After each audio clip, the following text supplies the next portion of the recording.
Hello friends, இன்றைக்கி நம்ம மண்பானை கடையிலேருந்து வாங்கிட்டு வந்தால் மண் சட்டி அப்புறமா மண்பானையை பற்றி நம்ம இன்றைக்கி பார்க்க போகிறோம்.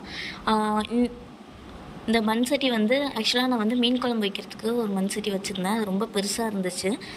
ஸோ சின்னதாக வாங்கினா நல்லாயிருக்கும்னு சொல்லிவிட்டு இந்த தடவை போயிட்டு சின்னதாக ஒரு மண் சட்டி வந்து வாங்கிட்டு வந்தேன். இது வந்து அழகாக வந்து மீன் குழம்பு வச்சுக்கலாம். இதில் அழகாக தாராளமாக ஒரு 4 பேருக்கான மீன் குழம்பு நம்ம இதில் வந்து வச்சுக்கலாம்.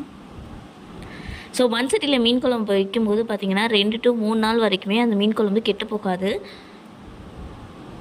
இன்னொன்று, மண் சட்டியில் வைக்கும்போது அதோட டேஸ்ட் வந்து டபுள் மடங்கு இருக்கும். ஸோ அடுத்ததாக நான் வந்து இந்த குட்டியாக இருக்க இந்த கீரை கடையிறதுக்காக இன்னொரு சட்டி வாங்கியிருந்தேன். இது பார்த்திங்க அப்படின்னா கொஞ்சம் குட்டியாக இருந்துச்சு.